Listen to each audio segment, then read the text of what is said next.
Hey guys, I'm the Burke and I do things, and today is kind of an exciting video for a few reasons. First of all, today, September 3rd, is my 5-year anniversary on YouTube. I am going to have a giveaway at the end of this video, so stay tuned for that. I decided to film this video where I talk about my entire journey through YouTube from like the first video I watched and how we got to where we are today, but also like there's a small secret I've been keeping all these years that I'm definitely overhyping in my head, and I've overhyped it for years that I was like too nervous to share, but I feel like what video better than today to share. I am going to be doing my makeup throughout this video. Anything I use will be linked down in the description box. For an eyeshadow palette, I decided to pull out the Violet Voss Holy Grail palette. Thought that would be nice for our fall vibes. But yeah, if you guys are interested in hearing about my journey through YouTube, then keep on watching. Let's go. I got my first pumpkin cold brew of the season. So I sat down and I like wrote out everything that I needed to talk about in this video, because my journey with YouTube starts back in 2007 when I went to college for the first time. So when I went to college, it was the first time in basically my entire life that I had not been on dial-up internet. All through high school and, you know, even the summer before college, I'd always had dial-up, and you could not watch videos or anything on dial-up. And I remember the first video that I'm pretty sure I saw when I went to college was Charlie Bit Me, because I remember trying to like send it to my parents and it was like so hard for them to load it. You know, dial-up was an interesting beast back in the day. All through freshman year, we loved watching YouTube back then. My freshman roommate was actually a friend I had made back in elementary school, and she had kind of gone off to private school for junior high school and high school, but we kind of reconnected at like an over the summer freshman orientation, and we decided we were going to live together. The two of us made really good friends with the girl who lived across the hall with us, and the three of us would like watch like silly YouTube videos like shoes. Shoes was so big back then, and we would literally remake these YouTube videos. There is definitely a video of us remaking shoes. Oh my god, shoes. That was like something we did as an activity. I was maybe not your most typical college freshman, because I just thought that was hilarious, remaking YouTube videos. Back then it wasn't like you were subscribed to a channel, it was just like random videos would go viral and like we would just watch them on repeat. And honestly, that's how YouTube went for me for many years, until around my senior year of college, where another roommate sent me a video called What Caffeine Does. And it was a Jenna Marbles video, and I thought it was hilarious. And she was definitely the first channel I subscribed to, because I remember in her videos she would say, you know, subscribe to my channel. I upload a new video every Wednesday/Thursday. And for years, I would every Thursday get excited to see the notification that Jenna Marbles uploaded a new video. And I think it took a while for me to even realize, because I don't think the partnership program existed in the beginning, if I remember. I didn't really realize at first that she was making money from YouTube, but I remember when she made a big deal that she was moving from Boston to Los Angeles to be closer to other YouTubers, and I was like, what does that even mean? Like, what is a YouTuber? Like, and I remember like her whole journey, like moving her and her ex-boyfriend and the dogs across the country. And yeah, I mean, like I feel like really old when I talk like that about Jenna Marbles, but she was definitely a large contributing factor into why I even wanted to start a channel, because the way she made content was like, it was my downtime. I wasn't watching her because I needed to learn how to do something. I wasn't watching her because it was like a random viral video. Like I was watching her because I was like, oh, this is my time to relax and watch Jenna and just turn off the rest of the world for 15 minutes. Now, prior to the story I'm going to tell you, I didn't know much about beauty YouTube at this point. It's probably about like the 2012, 13, like I know, even in college a little bit, I used to use, oh, that was a lot of blush. I used to use beauty YouTube for Halloween. So like if I was being Wonder Woman for Halloween, what I would do is I would Google Wonder Woman makeup tutorial, and then I'd watch some random video and I would make a list. Now I wouldn't, like if they were using like Makeup Forever purple eyeshadow, I would write purple eyeshadow. And then what I would do is I would take my list to a drugstore, and I would find like the Wet n Wild area, the e.l.f. area, and I'd try to match the cheapest drugstore makeup to similarly what they were using in their video.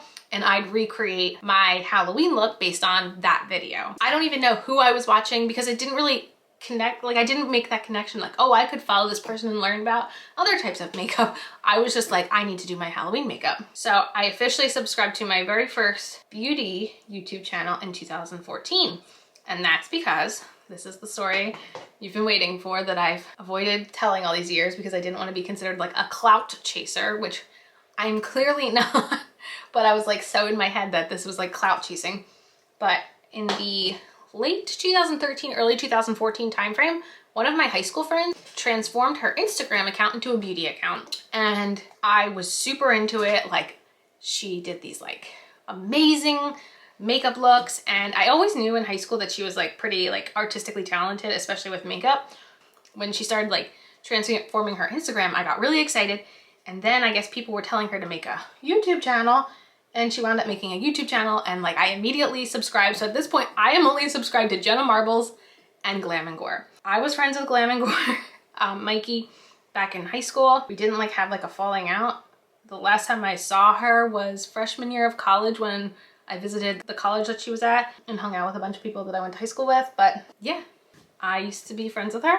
I've always been extremely supportive of her makeup career. She does know I have a channel. I think in the very early days of my channel, back when like following someone's makeup tutorial was really like a popular video at the time, instead of doing like a serious one, I followed one of her like Halloween tutorials, and I know she saw that. Yeah, I mean, we weren't like best friends, but we were in like a similar friend group, especially senior year. Occasionally we chat on the internet, not too often, but I was always so scared to like talk about it because I didn't want people to think like I was trying to like use her, but obviously I'm not like that. So there's my big secret. I feel like I really hyped that up and it was like super anticlimactic. Sorry guys. Anyway, so for many years, Glam and Gore was the only makeup channel I was subscribed to because I really didn't know much about the beauty community. I was kind of into YouTube for entertainment purposes and not necessarily like education and just like hot news sources, I guess. And I definitely wasn't following new makeup releases at that time. It was a very different version of YouTube for me. But everything kind of changed in mid 2017.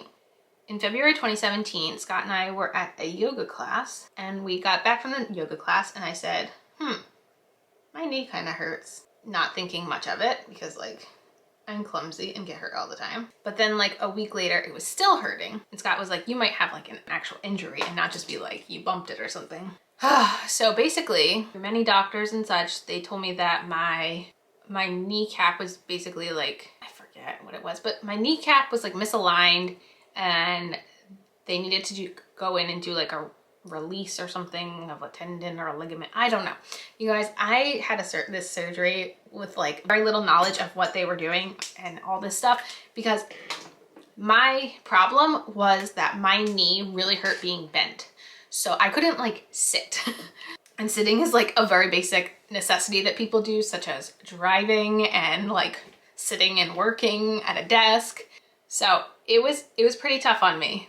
I think that's around the time that I wound up with a standing desk at work. I can't remember if I got the standing desk before or after my surgery, but I was really struggling and I was like, anything to make this pain go away and make me be able to sit again because I am a human. I think I was like 26 or 27 at the time and I was like, this can't be debilitating for the rest of my life. Let's get this surgery over with. And I had the surgery in July. I found out after the fact that my surgeon sucked. Not like that he didn't know what he was doing, but he was just like, he was bad at talking to people. He was bad at like telling me what I needed to do. Like he did not tell me early enough that I needed to be in physical therapy after my surgery. He couldn't even remember what the surgery was when I went in for my post-op. Like he was not good. I probably should not have had him specifically do the surgery for me because to be completely honest, I have a lot of scar tissue in that knee now and it's not 100% right. I don't have the pain anymore, but like there's still something not 100%. And I am most definitely 5 years later, not running to get another knee surgery. This knee surgery left me recliner ridden for quite a while.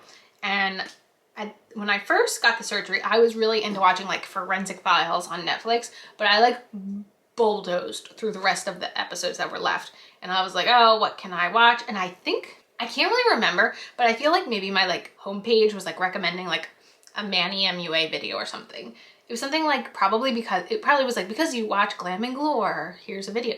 And from there, I just started like watching him and Laura Lee and Tati, like all those big names that were really, really popular back in 2017. Even a little Jaclyn Hill, not as much. I started watching them, but from there, I was also getting recommended like different like subscription box unboxings and different just like people hauling their things they bought. And I was like, I like opening mail. I like buying things. Like I could do that. And then like people would watch me do that. Like that never occurred to me before. And I was like, I love shopping.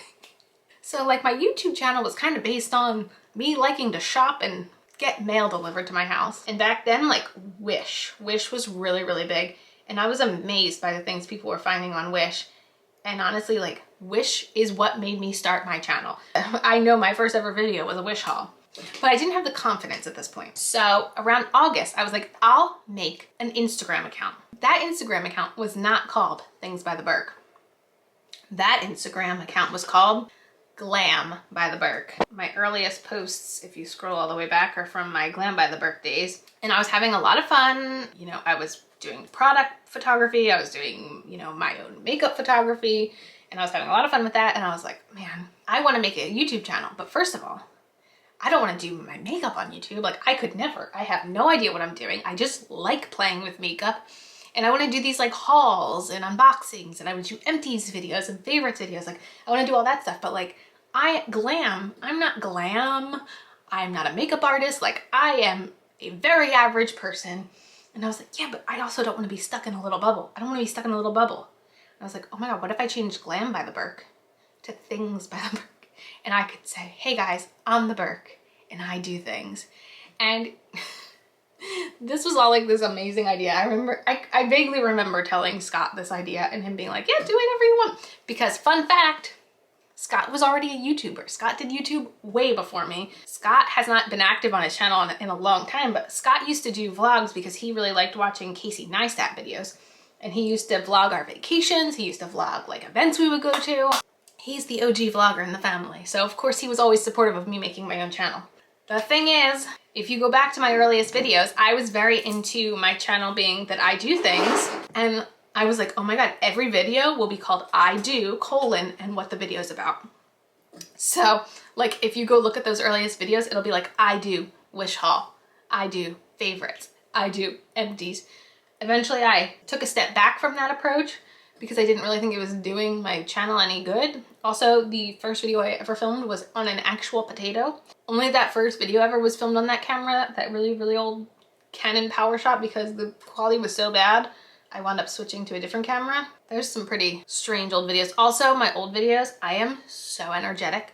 First of all, I think I was really excited. Like I was really excited to enter this journey of YouTube, but also I felt like people I watched were like really exciting to watch. And I was like, I need to have all the energy. And I would like pump myself up and film and be like, hey guys, I'm a Berk and I do things. But also like one of my biggest inspirations besides Jenna Marbles was Grace Helbig. And one of my favorite Grace Helbig videos to watch were her favorites video where she would go, can you say it? Can you say it? Can you say it? Can you say it? It was so hard for me in my first favorites video to not do that. My camera is already overheating, so I will be back. And we're back.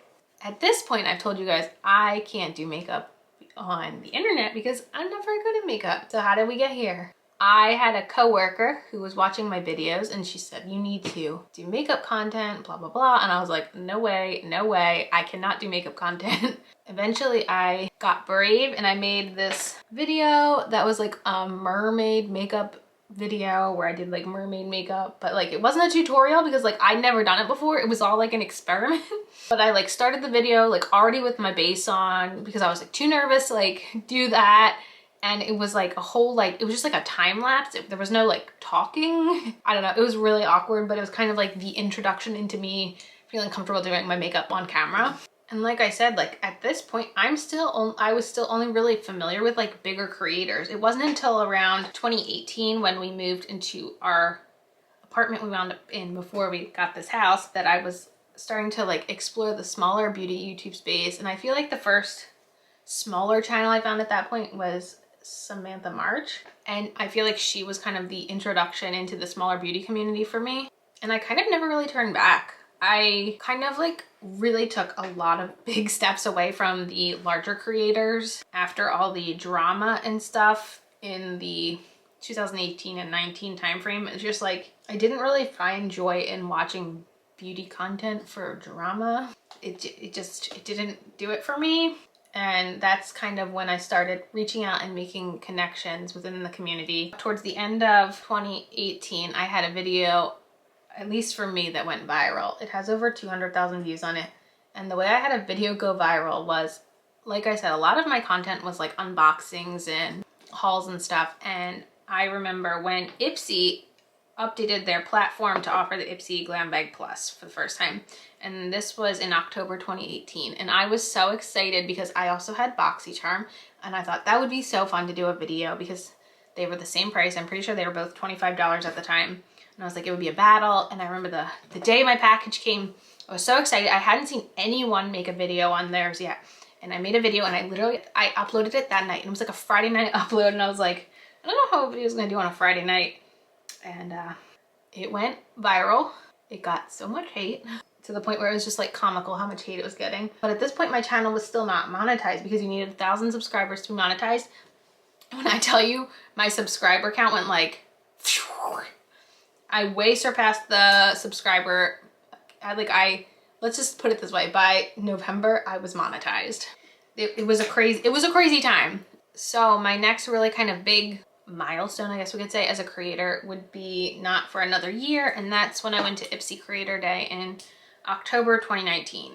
You know, I was on such a high after that trip. I'll link my video up here where I talk about my experience meeting other creators and just like how I felt so scared when I walked into the event because I felt like a fish out of water. And there were like people posing and doing photo shoots. And I was just like so awkward. The first two people I bumped into were Samantha March and Kelly Gooch, and they just like kind of took me in their wings and they were like, stay with us. And I got to spend the rest of the night with them, and Angelica and Ashley Clady was there, and Makeup Molly, and I got to meet Jen Loves Reviews. I saw Bailey Sarian, but I was too nervous to say hi. It was just like, it was so cool and it was so awesome, and like everyone was just so nice, and I just felt like I belonged somewhere finally. And you know, I didn't really expect that a couple months later the entire world would shut down. And like, I don't know, since shut down, the channel's been hard on me. You know, it hasn't done well, and I feel like views are down across the board, especially with the creation of TikTok. I don't really see my content transforming to TikTok because I like longer form content. I come to YouTube for long form content. I honestly don't like YouTube shorts. They clog up my subscription feed and it drives me crazy. Hitting the pandemic was really hard on my channel. Then I had a baby and I've had a lot less time to upload because there was a time, and it was like over a year, where I was doing daily uploads, and that's when I was like seeing myself increase. The algorithm loves anything, it's overworking yourself. But definitely post having a baby, my views are down, my revenue's down, everything's down. And I'm just trying to figure out where I kind of fit in the YouTube world again. It took me a long time to feel like I fit in, and then like I lost it again. Now I will say, I do have friends that I have made in this space that we talk in the background, but most of them live in all different various parts of the country. I've been lucky enough that I got to meet Khaki from Khaki Reviews Beauty because she did move closer to me, and we got to have a play date with their kids, and it was awesome. It was just nice finding a friend who you know you have common interests with.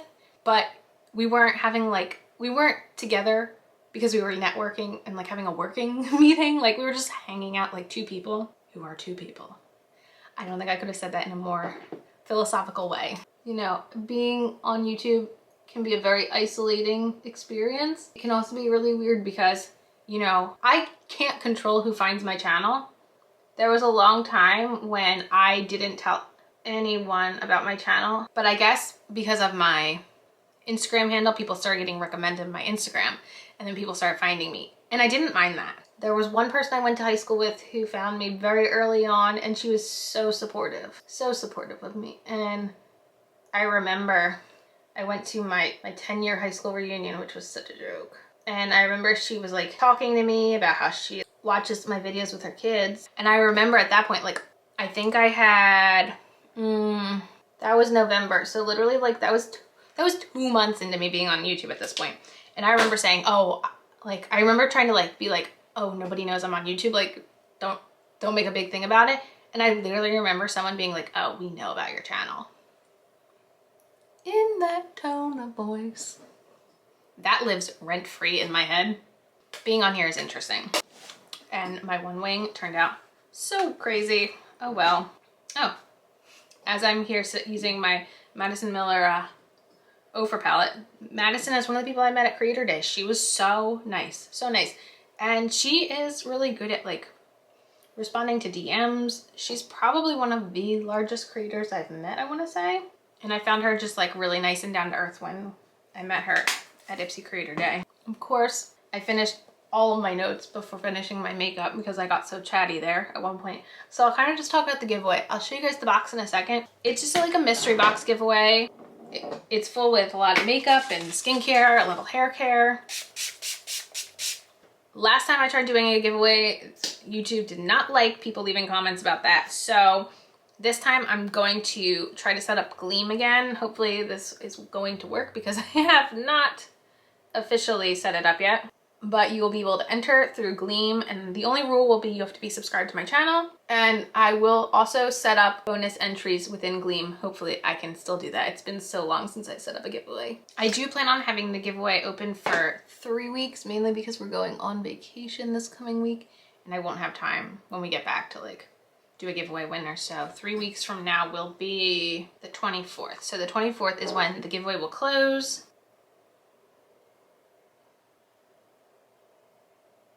I feel like I want more blush, so I'm going to my Tarte palette. This Tarte palette is like my most used blush right now. This one. Let me show you guys a little overview. I hope you guys can get like a look at some of the stuff in there. There's eyeshadow, blush, highlighters, lip products. Like I said, there's some nail stuff, mascara, some face masks. Like I tried to be pretty like diverse in everything that's in there. So I wanted to thank you guys for being subscribed. I cannot believe it's been 5 years.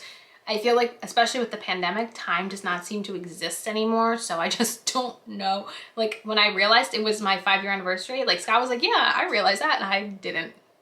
This girl did not. So I hope you guys enjoyed this video. Let me know, like, what are some of your like big milestones that you remember from being a YouTube viewer? Just like planning out this video was very nostalgic for me. My camera's overheating again, so I'm gonna wrap this one up. But as usual, thanks for stopping by my channel. If you're new here, click the subscribe button and ring that bell for notifications. I have my Instagram down below. Give it a follow, and I'll see you in the next video. Bye, guys.